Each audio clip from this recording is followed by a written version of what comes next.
Auzubillahiminashaitanirajim. Bismillahirrahmanirrahim. Dear students, let's continue the topic Landscape of the Soul by Nathalie Trauvroy. Such stories played an important part in China's classical education. The books of Confucius and Zhuangzi are full of them. They helped the master to guide his disciple in the right direction. Beyond the anecdote, they are deeply revealing of the spirit in which art was considered.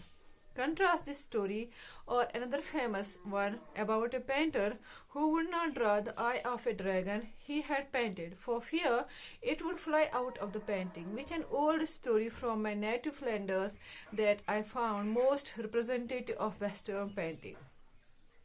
In 15th century Antwerp, a master blacksmith called Quentin fell in love with a painter's daughter. The father would not accept a son-in-law in such a profession, so Quentin sneaked into painter's studio and painted a fly on his latest panel with such delicate realism that the master tried to swat it away before he realized what had happened.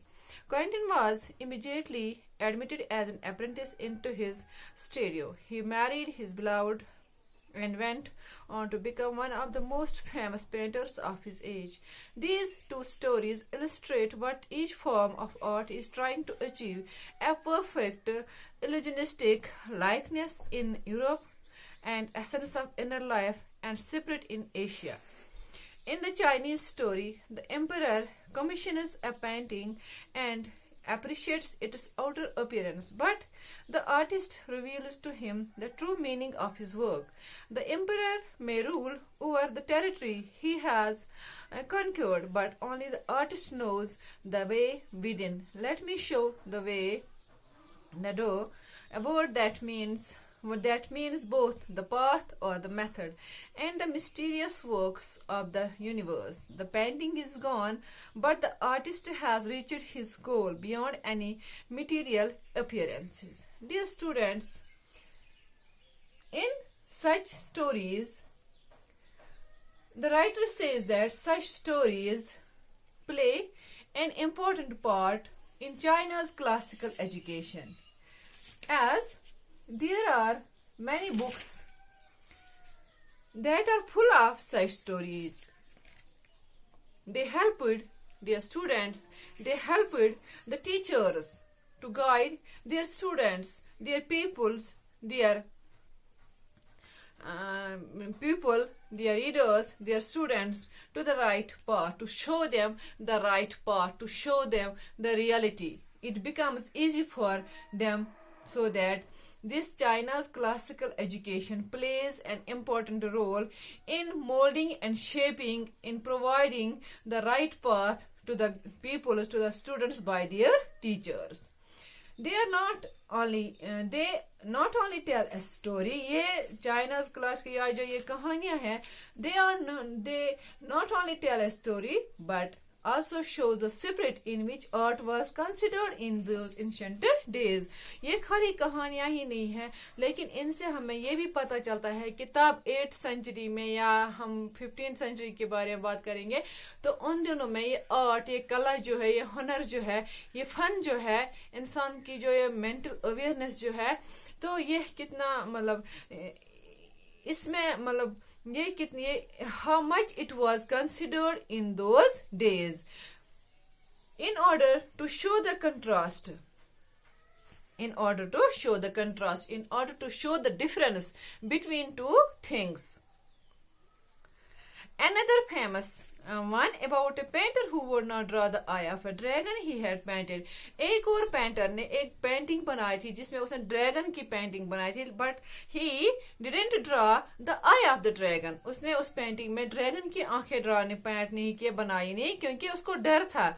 If he draws the eye of the dragon, it would fly out of the painting. ये एक वो imaginary painting सी थी कि अगर मैं इसकी painting में, इस ड्रैगन की पेंटिंग में ड्रैगन की आंख भी बनाऊं, हो सकता है ये उड़ जाए, यहाँ से गायब हो जाए.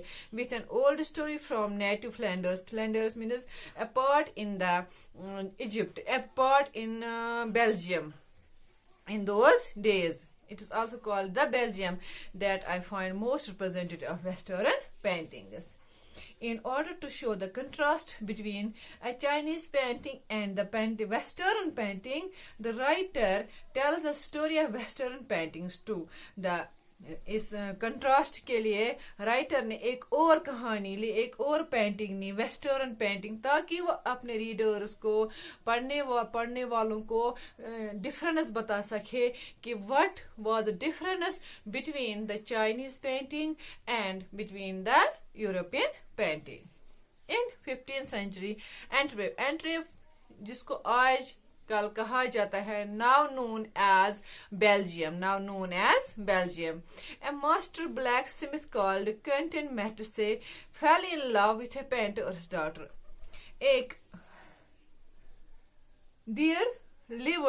In those days, there lived a master blacksmith, एक लोहार जिसका नाम था क्वेंटिन मैटिसे. उसको प्यार हुआ एक पेंटर की बेटी से. He fell in love with the painter's daughter, with the artist's daughter. But by profession, he was a blacksmith. But suddenly, he fell in, उसको प्यार हो गया blacksmith की बेटी के साथ.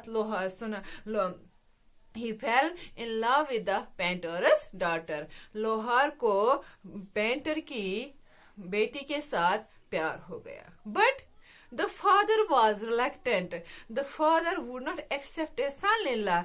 लेकिन वो पेंटर बाप जो था, the father was a professional painter. He would never accept his son-in-law in such a profession. वो मान ही नहीं सकता था कि उसका होने वाला दामाद would be son-in-law या दामाद उसका जो था वो एक blacksmith हो, वो एक लोहार हो. So Quentin sneaked into painter's studio and painted a fly on his latest panel. So Quentin very carefully entered. Painter was not prepared to accept a son-in-law in such a profession. But one day, the young blacksmith, namely Quentin, went secretly into the painter's studio. बिल्कुल चालाकी के साथ आराम से वो बड़े secretly के साथ he went secretly into the painter's studio. There, what he did, he painted a fly on the painter's latest work. तो उसने वहां पर वो पेंटिंग का वहां पर सारा मटेरियल स्टफ पड़ा हुआ था, तो उसने स्केच उठाया और पेंटिंग पर एक छोटी सी एक मक्खी बनाई. He painted a fly on painter's latest work. The fly was looking so real that the painter tried to sweat it away. उस वो मक्खी जो थी वो इतनी मतलब रियल लग रही थी, वो बिल्कुल असली वाली मक्खी लग रही थी. पेंटर जो था उसे मतलब he tried his best to sweat that away. उसको वहां से sweat means to hit an insect. उसको वहां से मतलब जब हम कभी मक्खी देखते हैं तो हम उसको हिट करने की कोशिश, इस तरह से पेंटर ने भी किया. But he couldn't do that. वो फेल हो गई. He failed. The fly looked so real that the painter tried to sweat it away. तो जब उसने उसको वहां से when he tried to hit an insect but he failed, only then the painter realized that it was not a real fly. जब उसने उसको hit करने की कोशिश की तो वहां कुछ नहीं हुआ, तो तब then he realized, उसको फिर एहसास हुआ कि ये असली वाली मक्खी नहीं है, it is a painted one. He at once took Quentin as an apprentice and married his daughter to him. तो वो इतना खुश हुआ. He was so impressed by the work of Quentin. He allowed him in his studio and made him a trainee. तो उसको अपने studio में बुलाया, उसको वहां पर कहा कि आप यहीं पर काम करो. मुझे यहाँ अपना जूनियर रखा, अपना ट्रेनी उसको बनाया, a trainee especially in skilled trade. तो वहां पर उसको रखा कि आप मेरे साथ यहाँ पर काम करो, क्योंकि वो इम्प्रेस हो गया, वो मुतासर हो गया उसकी पेंटिंग से. और यही नहीं, उसको अपना ट्रेनी ही नहीं बनाया, अपना शागिर्द ही नहीं बनाया, बल्कि अपनी बेटी की शादी भी उसके साथ की. Quentin became one of the most famous painters of his age. तो उस छोटी सी पेंटिंग ने उस क्वेंटन की जिंदगी that painting, small painting changed the meaning of the life of Quentin. तो वो बहुत ही फेमस पेंटर बन गया उस जमाने का.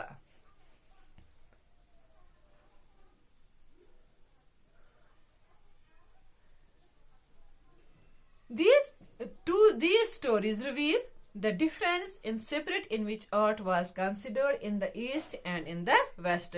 ये दोनों कहानियां कंट्रास्टेड कहानियां, ये इनसे हमें ये पता चलता है कि उन दिनों में उस जमाने में कैसे आर्ट को कंसिडर किया जाता था in East as well as in West. In Chinese story, the emperor commissions a painting and appreciates its outer appearance. Chinese story में क्या होता है, बादशाह जो है वो तारीफ करता है एक पेंटिंग की outer appearance object drawn in the landscape. जब उसको वह डोजी ये पेंटिंग दिखाता तो बादशाह खुश हो जाता है उस पेंटिंग को देखकर, वो उसकी outer appearance उस लैंडस्केप को देखकर बहुत खुश हो जाता है. But the artist reveals to him the true meaning of his work. लेकिन जो आर्टिस्ट था, जो वुडोजी था, उसने उसको बादशाह को असली मतलब सिखाया उस वर्क का कि ये खाली लैंडस्केप ही नहीं है, खाली पेंटिंग ही नहीं है, it signifies something else. It signifies something else. The emperor, for example, the emperor may rule over the territory he has conquered. तो ये एक बादशाह हुकूमत कर सकता है एक टेरिटरी पर, एक इलाके पर या एक मुल्क पर जो उसने फतह की होगी. But only the artist knows the way within. लेकिन एक कलाकार, एक जाना माना आर्टिस्ट जो होता है, only he knows the ways. उसको पता होता है कि अंदरूनी रास्ते कैसे होते हैं बाहर निकलने के लिए, या बाकी जो इसमें मामलात होते हैं वो कैसे होते हैं. Let me show the way. जैसे उसने कहा बादशाह से, dear your majesty, let me show the way, let me show the way, says the artist. The painting is gone. ये वे देखते ही देखते, वो बड़ा सा देखते ही देखते, वहां से वो बादशाह के सामने से वो पेंटिंग भी गायब हो गई. तो पेंटिंग गायब हो ही गई. जो आर्टिस्ट था, ही टू रीचड हिज गोल, वो भी अपने मुकाम पर पहुंच गया. वो गोल जो था, that was beyond the reach of physical eye. One can imagine that goal, one can understand that goal, one can reach that goal with his imagination, with his mind's eye, with his inner vision. It lies in the realm of spirit. हमारी अंदरूनी जो हमारी जो inner vision है, हमारे जो आंख, हमारा जो जहन होता है, वही किसी चीज को अच्छी तरीके से ऑब्जर्व कर सकता है. Dear students, a classical Chinese landscape is not meant to reproduce an actual view, as would a Western figurative painting, whereas a European painter wants you to borrow his eye and look at the particular landscape exactly as he saw it from a specific angle. The Chinese painter does not choose a single viewpoint. His landscape is not a real one, and you can enter it from any point, then travel in it. The artist creates a path for your eyes to travel up and down, then back again in a leisurely movement. This is even more true in the case of horizontal scroll, in which the action of slowly opening one section of the painting, then rolling it up to move on to the other end adds a dimension of time which is unknown in any other form of painting. It also requires the active participation of the viewer, who decides at what pace he will travel through the painting, a participation which is physical as well as mental. The Chinese painter does not want you to borrow his eyes, he wants you to enter his mind. The landscape is an inner one, a spiritual and conceptual space. Dear students, Red says that a classical Chinese landscape, a classical Chinese painting is not meant to reproduce an actual view.